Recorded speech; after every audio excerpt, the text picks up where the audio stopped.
Hey everyone, and welcome back for DemonSoul Part 4. Today, Yoren returns to the Nordwald for a rematch with the demon. How will it go? Let's find out right now. DemonSoul Part 4. 3 years after Yoren's ill-fated encounter with the demon, the youth reappeared in Nordsburg, much to the amusement of all the villagers. He arrived on the cart of a local merchant, lacking any of the bluster, haughtiness, and arrogance that had once marked him. Gone were the fine linens and shining armor, traded for simple clothes and well-worn moccasins. He carried no shield and rode no warhorse, but one thing he did possess: a gigantic sword, the likes of which no one had seen before. The blade alone was longer than Yoren himself was tall, and he carried the formidable weapon with him at all times. That evening, when Yoren failed to appear at the Green Elf, the Nordwalders spent a good amount of time, and no less gold, discussing the blade, and how he might have come by it. After many arguments and even more ale, it was agreed upon that Yoren's blade must have once belonged to the giants of old, as only they could handle such weapons or knew how to make them.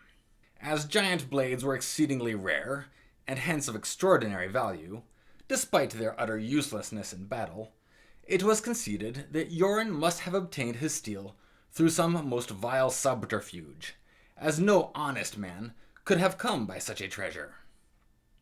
It was also decided that, despite its spectacular pedigree, the blade would be of no use to Yoren against the demon.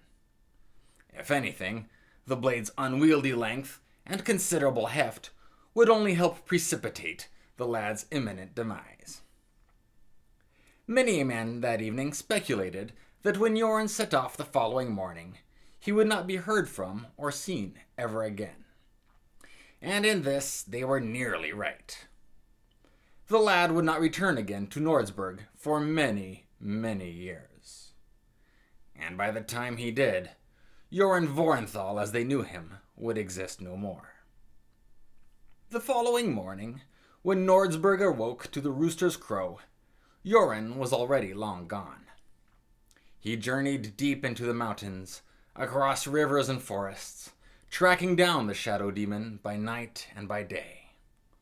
If he had hoped to stumble upon the creature as easily as before, he must have been sorely disappointed. Days, then weeks, and finally months passed as he wandered through the wilds. He subsisted on nuts, roots, and small rodents, and drank morning dew from tree leaves to survive. But he did not turn back, nor even consider it. His only concern was that somewhere, somehow, another might have slain the demon before him. Finally, as winter drew nigh and even rodents became scarce, Yoren the Obstinate was rewarded for his perseverance.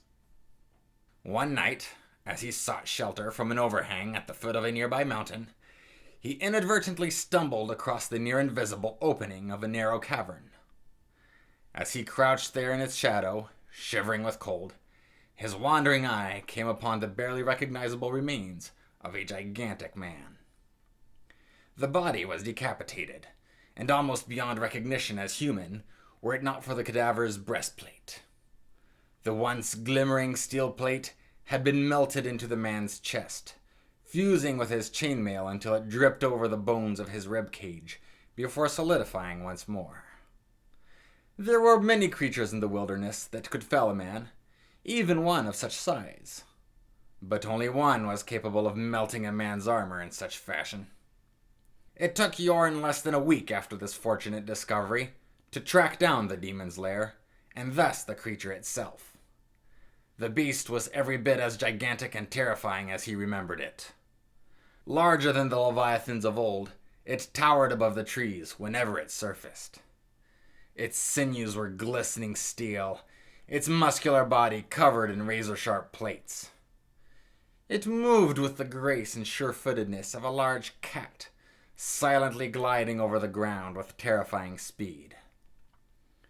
Whenever the creature halted, Curls of dark smoke would arise from its black scales, engulfing it in a suffocating cloud of flame and darkness, masking it from the world.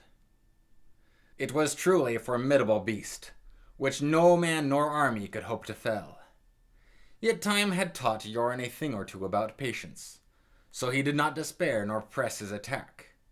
Instead, he waited. Week after week, he followed the beast, stalking it with infinite prudence, like an ant might stalk a lion. He learned the creature's habits and its secret hiding places. He learned of the caverns in which it lived, and followed it far, far below into the depths of the earth.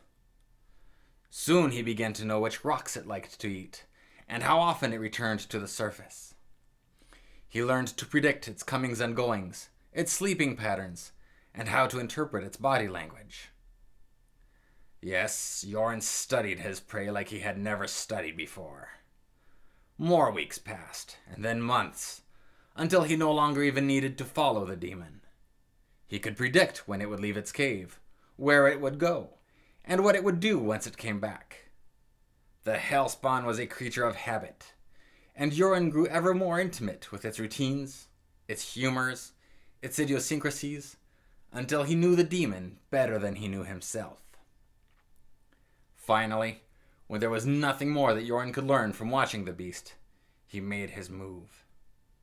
It was a damp and chilly morning, and Yoren perched himself on the rocks high above the demon's lair. He held his ridiculous sword before him with both hands, unsheathed, point down. He knew that this would be his only chance. He would either succeed and slay the beast, or he would die. Either way, his quest was at an end.